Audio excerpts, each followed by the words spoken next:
nombre es Arturo Cantillo, estudiante de Cátedra de la Paz de Universidad del Atlántico. En este espacio les estoy trayendo un nuevo video en el cual les muestro cómo fomenté la Cátedra de la Paz alrededor de la Universidad del Atlántico y en su interior. ¿Con qué objeto o cómo fue que se hizo esto? Llevando unos folletos a los estudiantes y a la gente de sus alrededores, compartiéndoles información acerca de los temas que yo cogí en el proyecto, que fue memoria histórica y paz.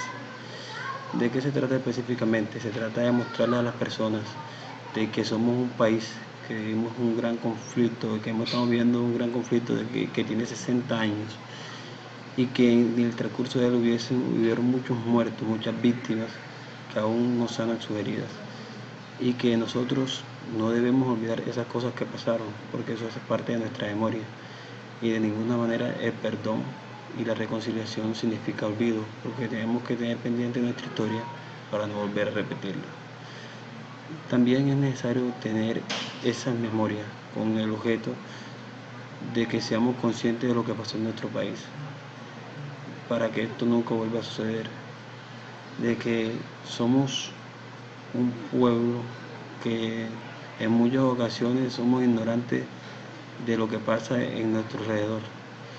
Por tal motivo debemos documentarnos, debemos buscar la forma de mantener vivos esos recuerdos, no para torturarnos de ninguna manera, sino con el propósito de que cuando estemos podamos dar testimonio más adelante ante otras sociedades de cómo salimos de un conflicto, para que podamos ayudar a otras personas, a otros pueblos a salir de sus guerras. Esto es otra forma útil de ver las cosas acerca del conflicto y de la salida pacífica del mismo. Muchas veces pensamos que perdonar es reconciliarse, y que perdonar es también de una forma, como diría de ser injusto. Es decir, que si perdonamos esto es suficiente, entonces va a haber injusticia en nuestro país, pero esa no es la idea. A continuación les muestro el trabajo realizado en la Universidad del Atlántico, en la repartición de folletos y en la socialización del mismo.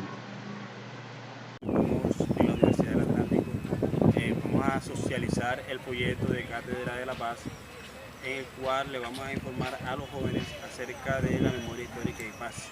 ¿Con qué propósito? Con el propósito de que ellos entiendan de que venimos de un conflicto de que tiene más de 60 años, y que en este proceso de paz, cuando contemos con un país libre de armas y de violencia, no se nos olvide los baños de sangre que hubieron en él para poder llegar en el punto en que hoy estamos. Buenos días, estamos en la Universidad del Atlántico, estamos con Andrea Vega, le estamos explicando acerca del proyecto de Cátedra de la Paz, y lo que vamos a entregar un proyecto en el cual estamos hablando de la memoria histórica del país y el proceso de paz. Quiere decir a Andrea que cuando le entreguemos este proyecto ella va a analizar los puntos en que él se encuentra, y que se podrá dar cuenta de que somos un país que sumiso en la violencia desde hace más de 60 años y que estamos en un proceso de paz. Dicho proceso de paz no puede ser una excusa para olvidarnos de que tenemos un pasado, y que ese pasado fue de violencia, y que debemos tener en cuenta todas estas cosas que pasaron en nuestro país, como la masacre de Charabo, como la matanza de la Banera en su momento, que fue uno de los orígenes de la guerra, y que cuando ella estudie el material se va a dar cuenta de que somos un pueblo de memoria y que debemos buscar tratar de recordarlo, y que tenemos que tratar de mantener un registro en nuestra mente de las cosas que sucedieron, para que las nuevas generaciones no se olviden de lo que pasó en nuestro país en los tiempos de violencia, ahora que vamos a entrar en un proceso de paz. Afuera de la Universidad del Atlántico nos encontramos con el señor Iván, el vendedor informático acá, y el cual también hace parte de la comunidad universitaria. Le vamos a dejar un folleto el cual contiene la información sobre la memoria histórica de paz en Colombia. ¿Para qué? Para que no se olvide que estamos en un proceso de paz, vivimos en un país que fue violento en su época y que venimos de un conflicto de más de 60 años.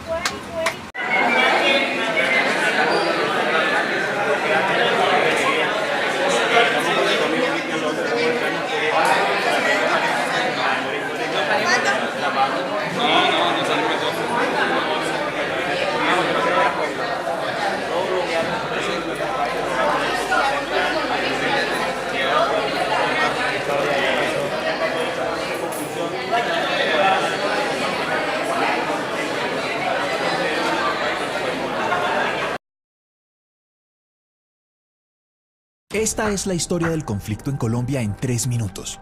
En 1946, el Partido Conservador llegó al poder cuando Mariano Ospina ganó las elecciones. Al querer evitar la violencia, le repartió puestos a sus opositores, pero al no lograrlo en todas las regiones, las disputas aumentaron. Poco a poco los abusos de poder y la compra de armas por parte de los liberales empezaron a anticipar un enfrentamiento. La violencia estalló en 1948 con el asesinato de Gaitán. Sus seguidores provocaron disturbios en todo el país. En Bogotá desde emisoras vociferaban: «¡Vamos a hacer la revolución!». Pero no hubo revolución, solo violencia. Los pueblos se convirtieron en tumbas. Se formaron guerrillas liberales y ejércitos conservadores que por igual desplazaban a las familias de sus tierras. Los enfrentamientos habían acabado la vida de más de 300.000 personas cuando el general Rojas dio su golpe de estado en 1953.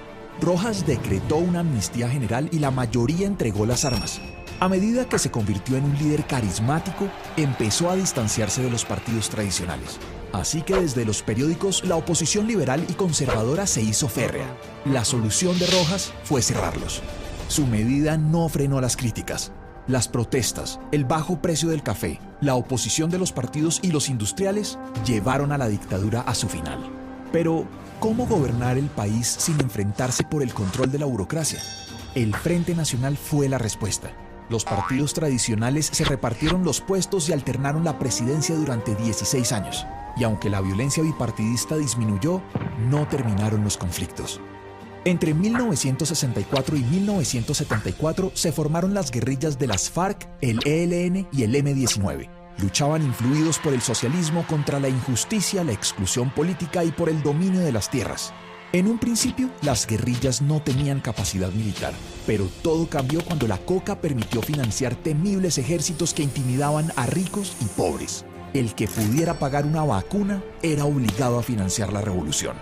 Cuando Betancur inició las negociaciones con las guerrillas en 1982 mientras hablaban de paz, las FARC ampliaban sus frentes con extorsiones y coca, y los paramilitares apoyados por mafiosos y militares asesinaban a políticos de izquierda.